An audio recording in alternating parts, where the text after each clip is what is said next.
Hello students, welcome to Acharya classes. मैं गौरव कंवरिया फिर से आपके लिए लेकर आया हूं फिजिक्स की क्लासेस। तो देखिए स्टूडेंट्स, जो पिछली वाली वीडियोस थी उस पर एक कमेंट आया था कि किसी इशू की वजह से वो वीडियो पूरी नहीं अपलोड हो पाई थी। तो मैंने उसे चेक किया और सही में ये कुछ नेटवर्क इशू था, इस वजह से शायद वो वीडियो पूरी अपलोड नहीं हो पाई। तो उस वीडियो में हमारा एक इंपॉर्टेंट टॉपिक मिस हो गया था। तो आज मैं उस टॉपिक की बात करूंगा और वो टॉपिक है कूलाम के नियम का सदिश निरूपण। तो मैं हेडिंग डाल देता हूं कूलाम के नियम के सदिश निरूपण की, उसके बाद में उसे आगे की बात करूंगा। तो है कूलाम के नियम का सदिश निरूपण। तो मुझे यहां क्या करना है, कूलाम के नियम का सदिश निरूपण करना है। इसके लिए मैं आपको जो जो हेडिंग में बातें लिखी हुई है उसका मतलब समझा देता हूं। अच्छा, मतलब कैसे कि सबसे पहले मेरे पास हेडिंग में लिखा हुआ है कूलाम का नियम। तो यहां पर कूलाम का नियम क्या होता है उसकी मैं बात करूंगा।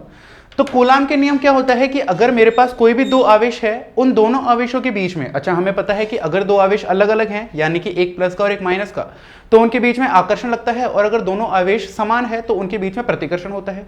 तो ये जो प्रतिकर्षण और आकर्षण होता है, इन दोनों का मान ज्ञात करने के लिए एक नियम दिया जाता है। नियम को बोला जाता है कूलाम का नियम। और कूलाम का नियम क्या होता है, कूलाम के नियम से हम उस बल का मान ज्ञात करते हैं। तो मैं आपको ज्यादा लंबा ना खींचते हुए सीधा उस बल का फॉर्मूला बताता हूं कि कूलाम का नियम जो आता है वो आता है K Q1 Q2 अपॉन में R स्क्वायर, जहां F जो होता है वो दोनों आवेशों के बीच में लगने वाला आकर्षण या प्रतिकर्षण बल होता है। K यहां पर समानुपाती नियतांक होता है जिसकी वैल्यू 9 × 10⁹ न्यूटन × मीटर स्क्वायर पर कूलाम स्क्वायर होती है। Q1 और Q2 जो है वो दोनों आवेश के परिमाण होते हैं, और R जो है वो दोनों आवेशों के बीच की दूरी होती है। यानी कि आवेश मेरे पास Q1 और Q2 कुछ इस तरीके से रखे हुए हैं और दोनों के बीच की डिस्टेंस R है, तो दोनों के बीच में लगने वाले बल को F कहते हैं। तो F का मान इस तरीके से हम निकाल सकते हैं। तो यहां पर इस तरीके से कूलाम का नियम था। तो मुझे इसी कूलाम के नियम का सदिश निरूपण करना है। तो देखिए, सबसे पहले यहां पर हम डायग्राम की बात करेंगे। तो डायग्राम कैसे बनाएंगे, तो डायग्राम बनाने के लिए सबसे पहले मैं कार्तीय निर्देशांक पद्धति का यूज करूंगा। और कार्तीय निर्देशांक पद्धति में 3 अक्ष होते हैं, एक्स अक्ष, वाई अक्ष और जेड अक्ष। ठीक है, लेकिन यहां पर मैं 2 ही अक्षों की बात करूंगा। तो मैं 2 अक्ष बनाता हूं, जिसमें से एक तो ले लिया है मैंने इस तरीके से एक्स अक्ष, और एक ले लिया है मैंने इस तरीके से। तो इसे मैं बोल देता हूं एक्स अक्ष, और ये हो जाता है मेरे पास में वाई अक्ष। दोनों अक्ष जिस बिंदु पर काट रहे हैं उसे मैंने मूल बिंदु यानी कि ओरिजिन पॉइंट बोल दिया है, और ओ से लिख दिया है।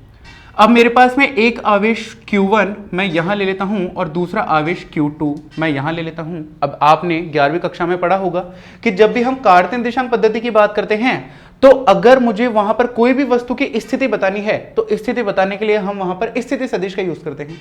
तो यहां पर Q1 और Q2 दोनों की स्थिति दिखाने के लिए मैं किसका यूज करूंगा, स्थिति सदिश का यूज करूंगा। तो यहां पर मैं स्थिति सदिश ले लेता हूं। तो पहला स्थिति सदिश मैंने इस तरीके से लिया, और दूसरा स्थिति सदिश कुछ इस तरीके से ले लेंगे।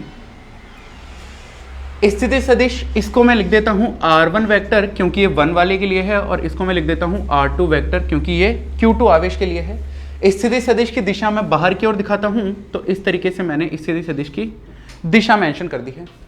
इसके अलावा अब मैं Q1 और Q2 इन दोनों के बीच की अगर विस्थापन सदिश की बात करूं, तो मैं डिस्टेंस कैसे बताऊंगा। अब यहां पर मेरे पास 2 तरीके हैं कि एक तो मैं स्थिति सदिश को बताऊं इस तरीके से, और एक मेरे पास तरीका है कि मैं स्थिति सदिश की दिशा बताऊं इस तरीके से। तो मैं दोनों ले सकता हूं, लेकिन मैं किस तरीके से ले रहा हूं देखिए।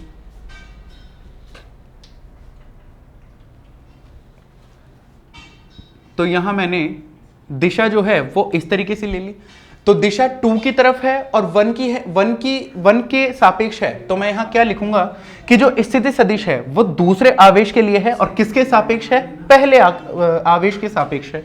तो मैं इसे R21 वेक्टर लिख देता हूं।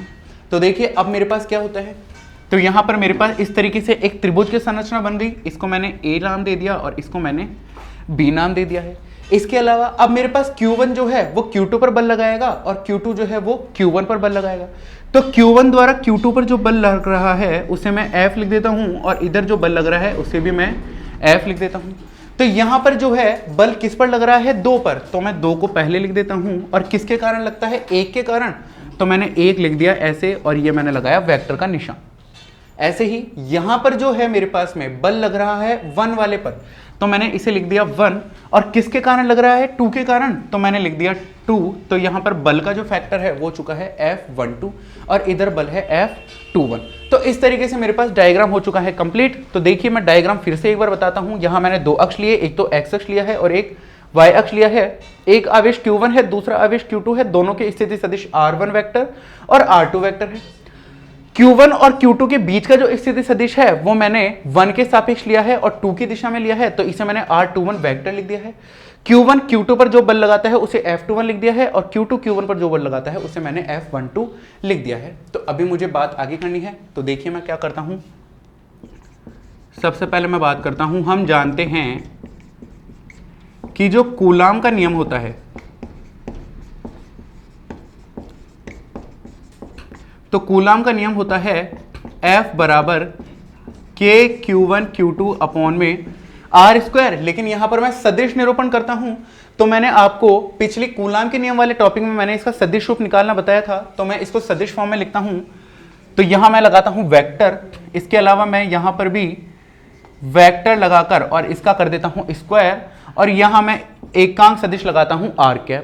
ठीक है, तो अभी मुझे क्या करना है, सबसे पहले मैं इस r21 की वैल्यू फाइंड आउट करता हूं। तो r21 की वैल्यू फाइंड आउट करने के लिए मैंने लिया त्रिभुज OAB में। तो ये मेरे पास एक त्रिभुज बन रहा है, तो त्रिभुज OAB में, तो OAB में देखिए क्या होता है। अब मेरे पास में, अगर आपने 11वीं कक्षा अच्छे से पढ़ी होगी तो वहां पर सदिश वाले चैप्टर में एक नियम आया था सदिश योग के लिए, त्रिभुज का नियम। तो वहां पर मेरे को त्रिभुज के नियम में क्या दिया हुआ था कि अगर मेरे पास कोई भी किसी भी त्रिभुज की 2 क्रमागत भुजाएं किसी सदिश द्वारा प्रदर्शित की जाती है, तो जो तीसरी विपरीत क्रम वाली भुजा होती है वो उन दोनों सदिशों के परिणामी सदिश को व्यक्त करती है। तो यहां पर देखिए, अब मैं अगर इस पहली भुजा की बात करूं तो पहली भुजा r1 वेक्टर है, तो r1 वेक्टर इस दिशा में है। दूसरी भुजा जो है वो इस दिशा में है, तो ये और ये दोनों भुजाएं एक ही क्रमागत हो गई, क्योंकि ये ऐसे जा रहा है और फिर ऐसे जा रहा है। लेकिन जो तीसरी भुजा है वो इस तरीके से है, यानी कि इन दोनों के वो कौन से क्रम में है, विपरीत क्रम में। तो मैं यहां पर त्रिभुज योग का नियम लगाऊंगा, तो r2 वेक्टर बराबर लिख दूंगा r1 vector plus r21 vector. यहां से मैं r21 की वैल्यू लेता हूं, तो r21 वेक्टर बराबर हो जाता है r2 vector minus r1 vector. तो ये मेरे पास r21 की वैल्यू होगी। ऐसे ही अगर मैं यहां पर r12 लेता हूं तो मैं क्या लिखता हूं, इसी प्रकार जो r12 वेक्टर होता है, तो यहां r21 है तो r2 माइनस r1 हुआ है।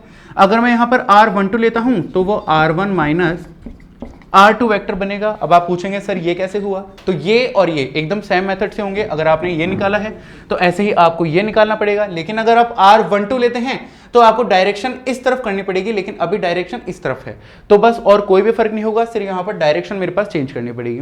तो देखिए आगे बात करते हैं। तो r12 वेक्टर हो चुका है, तो इसे मैंने डाल दिया है इक्वेशन नंबर इसे मैंने डाल दिया है इक्वेशन फर्स्ट और इसे मैंने डाल दिया है इक्वेशन नंबर सेकंड। तो सबसे पहले मैं बात करता हूं बल F12 की। तो मैं लिखता हूं, अच्छा मैं ज्यादा थ्योरी मेंशन न करते हुए सीधे फॉर्मूला टू फॉर्मूला बात करता हूं। तो सबसे पहले मुझे बल निकालना है F12 का, तो F12 वेक्टर बराबर फॉर्मूला है मेरे पास ये वाला। तो पहला लिया है मैंने K, आवेश है मेरे पास Q1 और Q2 अपॉन में, तो बल है 1-2, तो मुझे यहां पर R वाली दूरी कौन सी लेनी होगी, 1-2, क्योंकि यहां पर कौन सा फॉर्मेट चल रहा है, 1-2 वाला। तो मैंने यहां ले लिया R12 का स्क्वायर और यहां स्थिति सदिश आ गया R12 कैप, और ये हो चुका है इक्वेशन नंबर थर्ड। इसी तरीके से मैं अगर F21 की बात करूं तो देखिए F21 वेक्टर बराबर K Q1 Q2 ऐसे कैसे आएगा, लेकिन अभी मेरे पास कौन सा फॉर्मेट है, 2-1 वाला। तो यहां पर ये हो चुका है R21 वेक्टर का स्क्वायर और R21 कैप, और इसे मैंने डाल दिया इक्वेशन 4। अभी मैं क्या करूंगा, यहां पर 2-1 की वैल्यू, जो R21 की वैल्यू मैंने समीकरण 1 से निकाली है, वो वैल्यू मैं यहां पुट करता हूं। तो मैं क्या कहता हूं, R21 का मान रखने पर, तो मैंने मान रखा, तो मेरे पास F21 क्या हो चुका है, F21 वेक्टर बराबर K Q1 Q2 अपॉन में R21 का स्क्वायर। तो मैंने R21 की जगह लिख दिया है R2 माइनस R1, तो R2 vector minus R1 vector, और यहां पर R21 कैप। ठीक है, तो मैं थोड़ा इधर लिखूंगा। तो मेरे पास में F21 बराबर के Q1 Q2 अपॉन में R2 माइनस R1 का स्क्वायर, और इस R21 कैप को भी मैं कैसे लिख सकता हूं, R2 cap minus R1 cap लिख सकता हूं। अब मैं क्या करता हूं, इन दोनों में से भी माइनस कॉमन ले लेता हूं और इन दोनों में से भी माइनस कॉमन ले लेता हूं।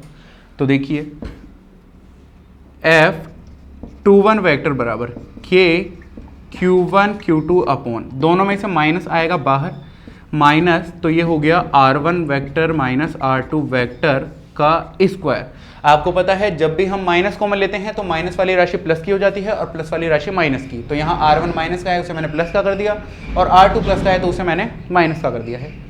ऐसे ही मैं इन दोनों में से माइनस कॉमन लेता हूं तो जो माइनस कॉमन आएगा उसको मैं यहाँ आगे लगा देता हूं और यहाँ पर फिर से माइनस वाला हो जाएगा प्लस का और प्लस वाला हो जाएगा माइनस का। तो ये हो जाएगा R1 cap minus R2 cap. ठीक है, इसके बाद अब यहाँ पर माइनस जो है वो स्क्वायर में है तो यहाँ पर दो है। पहली चीज तो मोड है और मोड में मॉड्यूलस में कोई भी जो ऋणात्मक राशि है वो प्लस की हो जाती है। दूसरी मैं चीज ये भी समझ सकता हूं कि माइनस है और इस पूरी राशि का स्क्वायर हो रहा है तो माइनस का स्क्वायर करते हैं तो क्या आता है, प्लस। तो यहां पर ये वाली राशि जो होती है वो पूरी कैसी हो जाएगी, प्लस की। और इस राशि को मैं ऐसे कैसे लिख दूंगा और ये मेरे पास ऐसे कैसे चल ही रहा है। तो F21 वेक्टर बराबर हो गया, ये वाला माइनस मैंने लगाया, के Q1 Q2 अपॉन में R1 माइनस R2 कैप का स्क्वायर और ये मेरे पास R1 cap minus R2 cap. ठीक है, इसके आगे मैं यहां पर इरेज कर देता हूं।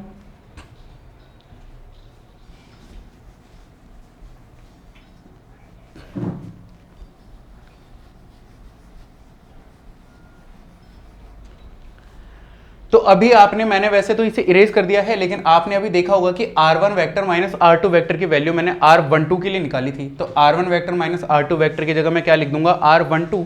तो मेरे पास क्या बनेगा, F21 वेक्टर बराबर माइनस के Q1 Q2 अपॉन में R1 माइनस R2 वेक्टर की जगह लिख दिया मैंने R12 वेक्टर का स्क्वायर और इसकी जगह हो जाएगा मेरे पास R12 कैप। जैसे कि मैंने यहां किया था तो वैसे ही मैंने यहां कर दिया। तो मेरे पास ये वाली वैल्यू किसकी वैल्यू है, F12 की वैल्यू है। तो मैं क्या लिखूंगा समीकरण 3 से, तो F21 वेक्टर बराबर हो जाएगा, ये है F12 की वैल्यू तो ये हो जाएगा माइनस का F12। यानी कि हमको क्या पता चलता है कि यहां पर दोनों आवेशों पर जो लगने वाले बल है वो परिमाण में तो है समान और दिशा में है विपरीत। और यहां विपरीत को कौन दिखाता है, ये माइनस वाला साइन किसको दिखा रहा है, विपरीत दिशा को। तो मैं लिख दूंगा यहां ऋणात्मक चिन्ह जो है वो किसके लिए है, विपरीत दिशा के लिए है। तो ये है मेरे पास कूलाम के नियम का सदिश निरूपण। तो मैंने यहां पर चित्र बनाया, चित्र के बाद मैंने यहां पर कूलाम के नियम का फॉर्मूला लिखा, फॉर्मूला लिखने के बाद मैंने उसे यहां पर सदिश योग का त्रिभुज का नियम लगाया और नियम लगाने के बाद मैंने यहां पर सीधी सीधी कैलकुलेशन की है तो यहां पर मेरे पास रिजल्ट आ गया है ये वाला। तो ये मेरे पास जो नियम है। अच्छा, एक क्वेश्चन आपके पास और कैसे बन सकता है कि क्या कूलाम का नियम न्यूटन के तीसरे नियम की पालन करता है। तो हम जानते हैं न्यूटन का तीसरे नियम क्या होता है, क्रिया प्रतिक्रिया का नियम, जिसमें क्रिया के प्रति क्या होती है, प्रतिक्रिया, जो कि आपने 11th क्लास में पढ़ लिया है। तो मेरे पास यहां पर कूलाम के तृतीय नियम का न्यूटन के तृतीय नियम का भी ये पालन करता है। तो आशा करता हूं आपको आज का वीडियो अच्छे से समझ में आया होगा। और भी अगर आपको इस वीडियो से संबंधित कोई भी परेशानी है तो आप नीचे कमेंट सेक्शन में कमेंट करके मुझे बता सकते हैं। Be safe, stay home, thank you.